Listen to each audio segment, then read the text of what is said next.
E as boas-vindas ao Movimento 140. No vídeo de hoje, nós vamos reagir a um vídeo que fala um pouco sobre como Camões falava, ou como se falava na época de Camões, e ver o quão próximo ou quão distante é do português brasileiro ou europeu atualmente. Já deixa aqui nos comentários se você acha que Camões falava mais como os brasileiros ou como os portugueses. E o vídeo ao qual nós vamos reagir hoje é o vídeo do canal Alomorph, que é um canal muito bom de linguística que eu descobri recentemente, que fala mais sobre essa história do português, ou seja, faz uma linguística mais histórica. E nesse caso, ele vai falar sobre, então, a forma de falar do período quentista, da época de Camões, ali no século XVI, 1500, qualquer coisa, e vamos ver, então, quão próximo ou quão distante está do português brasileiro ou do português europeu. Olá, bem-vindos ao Alomorph. Se você fala português, você provavelmente já estudou, já ouviu falar, no Camões. Bom, nos sonetos, nos Lusíadas. Mas você já parou pra pensar como Camões falava?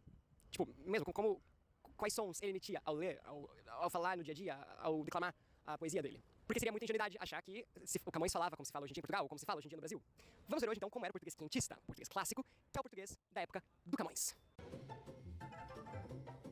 Eu gosto que a estética do canal, ela tem um tom meio final do século XIX, começo do século XX ali, tudo uma estética mais antiga, ou seja, para parecer mais antiga, né? Tem até direção de arte, Atenção, parece. a captação de áudio deste vídeo, por dificuldades técnicas, foi feita de forma que sopros podem ser ouvidos ocasionalmente. Ignorai-os. Bom, as classificações dos períodos do português variam. O português do Camões é como um early modern Portuguese, no sentido de que muitos já consideram português moderno, mas muito, qual é o oposto de tardio? Enfim, muitos também consideram como português clássico, ou português quinhentista, que afinal, falado nos anos 1500 e um pouco posteriormente até, e é o português da época do Camões e também da época dos grandes descobrimentos, das grandes navegações. Essa classificação de períodos realmente não tem uma classificação única, tem algumas que são aceitas, algumas são mais clássicas ou tradicionais dentro da linguística, por exemplo, a de Castro, etc. Mas o que a gente considera normalmente é que o período do português arcaico é até ali metade do século XIV, 1350, 1335, mais ou menos essa época, então, seria o que até essa época seria o que nós determinaríamos como português arcaico. Depois disso, já seria, então, o português moderno. Então, Camões, por estar ali no século XVI, estaria dentro dessa ideia do português moderno, mas alguns podem classificar como português clássico, porque ali foram escritas as obras clássicas, talvez assim, do nosso português, consolidou alguns fenômenos mais típicos do nosso português, né? Na época que o Brasil foi descoberto e começou a ser explorado. E também as outras colônias portuguesas. Agora, uma coisa que vai te ajudar, se você chegou nesse vídeo do nada, é assistir o vídeo anterior aqui do canal, que é o vídeo sobre o galego português. Porque é uma continuidade, certo? Então, se você quiser entender melhor esse vídeo, é bom assistir aquele antes, pra você ver o que houve na língua antes do português quentista, ok? E nós vamos começar pelas vogais. E para completar, você pode assistir o meu vídeo sobre o galego, se eu falo mais com uma perspectiva atual. Então, como esse canal tem um foco, por exemplo, em linguística mais histórica, o meu canal, por exemplo, tenta avaliar de uma forma mais sincrônica, ou seja, tenta avaliar o estado e as relações da língua atual e a relação dela com a sociedade. Então, dá uma olhada no meu vídeo sobre o galego, que também vai ser um bom complemento para você ver qual que é o estado do galego atualmente, que originalmente era o galego português, mesma origem ali do português, né? O sistema das vogais muito parecido com o sistema do galego português. E o português dessa época, nós sabemos que era muito aberto, como é mais preservado no Brasil hoje em dia. É como o Fernando de Oliveira fala na descrição da língua dele, lá de 1500 e pouco. Ele diz, a nossa, que é muito amiga de pronunciar as suas vozes com a boca aberta. E os sons átonos parecia, como no galego português, havia uma divergência entre e final e i final e o final e u final. Mais ou menos como acontece no português e no galego. Aliás, no português brasileiro e no galego. Esse som e, como em k, do português europeu, desse e átono, na verdade não existia ainda na época do Camões. E uma prova disso, por exemplo, é como os gramáticos, ou como Padre Anchieta, que descreveram a primeira língua dos Tupi, quando chegaram no Brasil, descreveram esse mesmo som, de uma forma totalmente diferente, porque era um som alienígena, a língua portuguesa. E é irônico, porque antigamente o Tupi tinha esse som e o português não. E hoje em dia o português europeu tem esse som. Esse é um fenômeno que aconteceu mais ali no final do século XVIII, foi a redução das vogais pré-tônicas, ou seja, as vogais que não estavam em posições átonas no geral, mas normalmente pré-tônica. E aqui nós já conseguimos perceber, então, umas características desse português moderno, pós-arcaico, que é, por exemplo, da época de Camões e quentista, que se preserva no português brasileiro e se preservou no português como geral até ali mais ou menos no século XVIII. Então, como ele disse ali, o exemplo da palavra que em português europeu seria algo como que, esse fenômeno, na verdade, é um fenômeno novo, é um fenômeno de um português mais contemporâneo, começou ali no final do século XVIII, e isso, então, não existia no português por todo esse tempo, ou seja, por vários séculos, até essas últimas inovações que aconteceram só em Portugal, já que o Brasil conservou desde o século XV, vamos dizer assim, desde a sua invasão pelos portugueses, o português daquela época ali, desse português mais quentista, de forma praticamente solta, já que não havia nenhuma instituição de ensino formal, nenhuma instituição que regulava a língua, por exemplo, uma imprensa para poder publicar jornais com uma referência da forma de escrever, por exemplo, e não existia nada disso. Então, o português brasileiro evoluiu de uma forma mais orgânica, vamos dizer assim, sem a influência influência, por exemplo, das grandes gramáticas, ou a influência da academia, que, claro, acaba influenciando, por exemplo, os escritos literários, acaba influenciando como que as pessoas percebem a língua da sua época. Então é engraçado como algumas pessoas, às vezes, fazem referência ao português europeu como se fosse o português original, como se fosse o português mais correto, ou o português que nós deveríamos seguir, talvez, como brasileiros, em questão de norma, por exemplo, mas que, na verdade, o português mais próximo do original, vamos dizer assim, ou mais próximo daquela época, é o verdadeiro português brasileiro. Para vocês verem que essa ideia do que é mais correto, é mais certo dentro da língua, não tem nenhum respaldo científico. Na verdade, a língua vai evoluindo, ela vai mudando, depende da sua regionalidade, a gente vê que tem mudanças que às vezes se manifestam em um lugar e não em outro, e não tem o mais correto. Simplesmente existe evolução da língua e a evolução com a sociedade que usa essa língua. Atual tem esse E átono como o átono como U e o A átono como E, porque houve, a partir do século XVIII, uma redução vocálica muito intensa em Portugal. Muito intensa. Que ocorreu muito pouco no Brasil.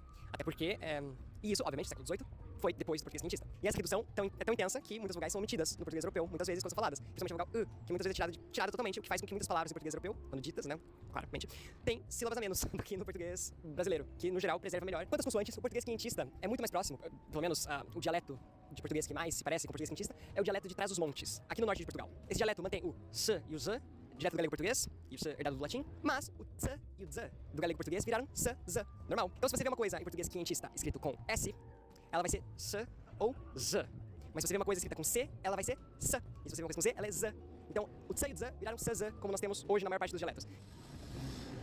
Essas regiões do norte de Portugal, por exemplo, foram as regiões que foram mais tardiamente, por exemplo, romanizadas, foram as regiões mais tardiamente arabizadas durante a ocupação árabe na Península Ibérica, que durou ali quase um milênio, de forma geral, não de forma uniforme em todo o território, mas então é uma região que acaba preservando fenômenos linguísticos que não se manifestam, por exemplo, no sul, que acaba sendo mais impactado ou mais facilmente influenciado por esses outros fenômenos mais novos, vamos dizer assim, que, por exemplo, da influência árabe, da influência românica, né, antes da península aí ser completamente romanizada e ser parte do Império Romano.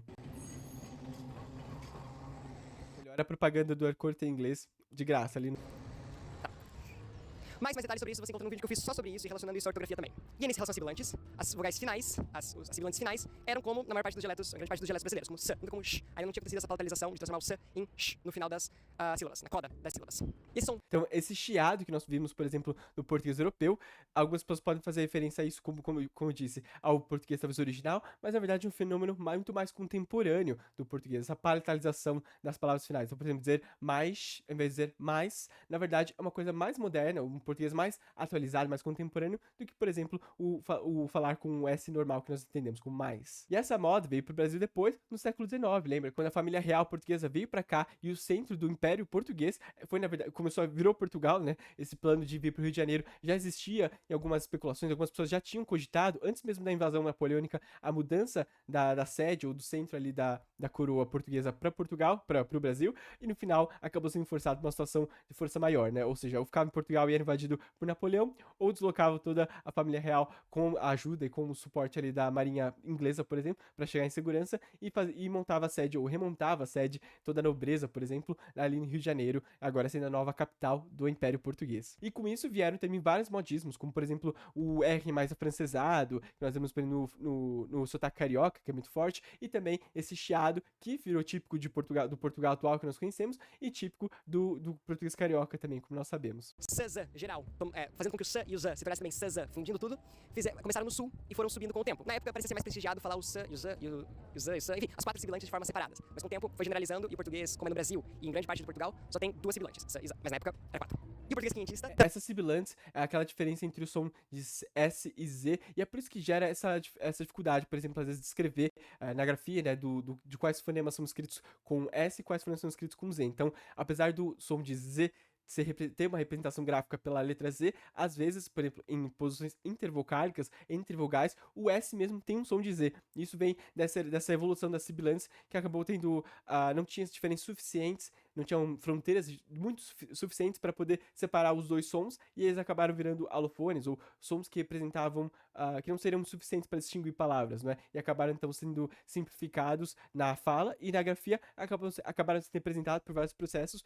por formas diferentes, como C, ou como cedilha, ou com 2 S, por exemplo. Também preservou o Ch do galego português. O Ch, que depois com o tempo virou Ch, mas que hoje em dia, na região de Trás-os-Montes, por exemplo, é mantido como Ch. O português quintista herdou, naturalmente, do galego português o V, como o som representado pela letra V/U, e que ainda é preservado no norte de Portugal, com o som de b, né, o v e o b. Mas, naquela época, do sul, subindo cada vez mais, estava o som v, de origem moçárabe, os dialetos românicos que eram falados na Península Ibérica durante o domínio árabe.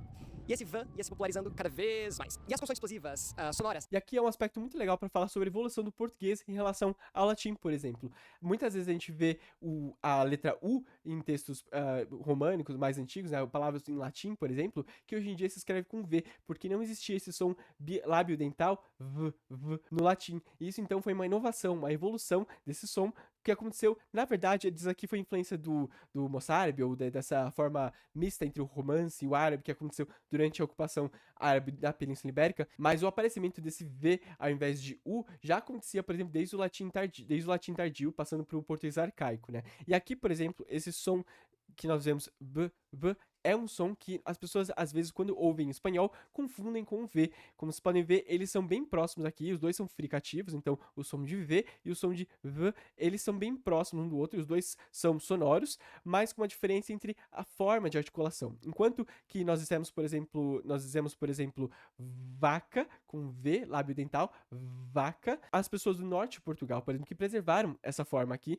esse alofone, né, ou seja, não distingue palavras e sons, são sons que representam a mesma palavra, só mudam a forma de ser articulados. Eles preservam esse som, que é o que nós vemos, por exemplo, no meio da palavra do espanhol, quando tem na grafia um som de V. Então, no espanhol e no norte de Portugal, por exemplo, se diria alguma coisa como vaca, que na verdade é uma aproximação dos dois lábios, mas sem fazer sem ter contato com os dentes, que é como faz o V. É na verdade só uma aproximação dos lábios, e por ser fricativo, por ter essa vibração, acaba soando como V. E é por isso que às vezes alguns brasileiros dizem ouvir os espanhóis, ou alguém que fala um hispanohablante falando o V. Na verdade não é o V, é na verdade o V. Ou seja, uma aproximação dos lábios que é mais próximo de um B, né, do que, como vocês podem ver aqui, é mais um bilabial, igual o B aqui em cima que nós temos, que é o B tradicional, mas que ele é explosivo, e esse aqui no caso é fricativo, com vibração, do que na verdade, do que por exemplo com o V, que é essa lábio dental, com uma outra forma de articulação. Mas já existia essa inovação linguística do V em relação ao latim, no latim tardio, passando pro português arcaico. Por exemplo, quando tinha U no começo da palavra em latim e começou a se tornar V. Na palavra verde, por exemplo, originalmente era um U que estava ali, que foi evoluindo para esse som V que nós temos hoje. E aqui é uma outra forma de evolução, ou um outro ponto de evolução, que também foi influenciado pelo árabe e começou a ter o V entre posições intervocálicas, por exemplo. Que eram falados na Península Ibérica durante o domínio árabe.